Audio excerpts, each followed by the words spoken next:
চলতে ফিরতে মাত্র একটা শব্দের আমল আপনারা করবেন, আল্লাহ পাক আপনার সম্পদের কোনো অভাব রাখবে না। আল্লাহ পাক আপনাকে বিপদের মধ্যে রাখবেন না, বালা মুসিবতের মধ্যে রাখবে না। অনেকেই বিপদ আপদ বালা মুসিবত অসুস্থতার মধ্যে পড়ে যান, বিভিন্ন টেনশন দুশ্চিন্তা ডিপ্রেশনের মধ্যে পড়ে যান। আমি আপনাদেরকে বলছি এই একটা শব্দের আমল আপনি করতে থাকেন, উঠতে বসতে চলতে ফিরতে যখন আপনার সুযোগ হয় আপনি তখন এই শব্দের আমলটা করতে থাকেন। আমি নিজের পরীক্ষিত আমল থেকে আপনাকে বলছি, আল্লাহ পাক আপনার অভাব রাখবে না, দুশ্চিন্তায় রাখবে না, টেনশনে রাখবেন না, বিপদে রাখবেন না। আল্লাহ পাক আপনাকে এতটা উত্তম জীবন ব্যবস্থা দান করবে যেটা দেখে আপনি সন্তুষ্ট হয়ে যাবেন। অনেকে আছেন লেখাপড়া শেষ করেছেন, চাকরি পান না, চাকরির জন্য আপনারা ধন্য হয়ে খুঁজতেছেন, একটা চাকরি পাইলে আপনার জীবনটা সুখময় হবে। আমি বলছি আপনি ওই আমলটা করেন। অনেকে আছেন ব্যবসা বাণিজ্য করে বারবার ধরা খেয়ে যায়, ব্যবসা বাণিজ্যে কোনো বরকত হয় না, ব্যবসা বাণিজ্যে সে লাভবান হতে পারতেছে না। আমি বলি আপনি ওই আমলটা করেন। যে যে পজিশনের মধ্যে অসুখে আছেন, যে যে পজিশনের মধ্যে দুঃখে আছেন, ওই পজিশন থেকে আমলটা আপনি করতে থাকেন এই নিয়তটা করে। আল্লাহ পাকের কাছে আল্লাহ পাক অবশ্যই আপনাকে এমন কিছু দিবেন যেটা দেখে আপনি সন্তুষ্ট হয়ে যাবেন, রবের প্রতি শুকরিয়া আপনার বেড়ে যাবে, রবের কদমে সেজদা দিতে আপনার মন চাইবে।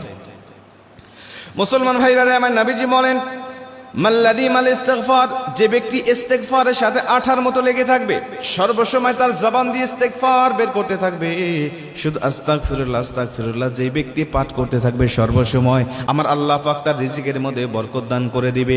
আমার আল্লাহ পাক তাকে অবশ্যই এত ভালো কিছু দান করবে যেটা তার জীবনটাকে সুখময় শান্তিময় করে দিবে। আমার আল্লাহ তার অশান্তি ডিপ্রেশন চিন্তা ভাবনা দূর করে দিবে। এক কথায় সুখময় শান্তিময় জীবন দান করে দিবে।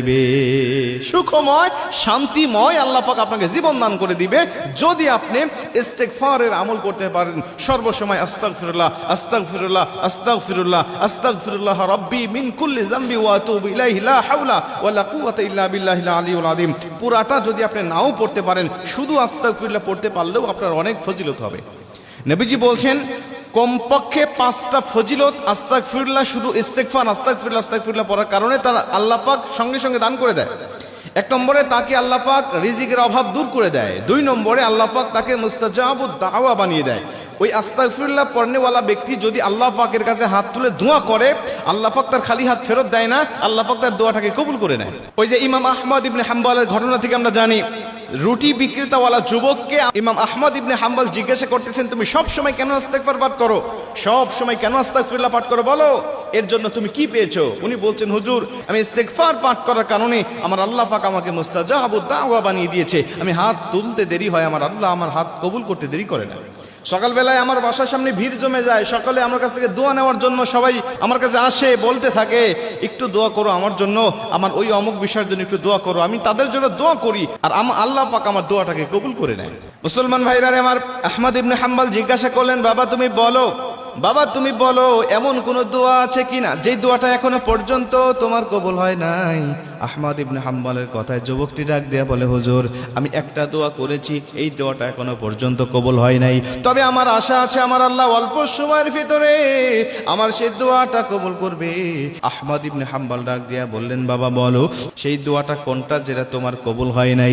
যুবকটি ডাক দেয়া বলেন, হুজুর জামানার শ্রেষ্ঠ আলেম, জামানার শ্রেষ্ঠ মুহাদ্দিস আহমদ ইবনে হাম্বলের সাথে সাক্ষাতের জন্য আল্লাহর কাছে প্রার্থনা করেছি, আমার আল্লাহ পাক এখনো কবুল করে নাই, তবে আমি সময় বের করতে পারতেছি না বলেই আল্লাহ কবুল করতেছে না।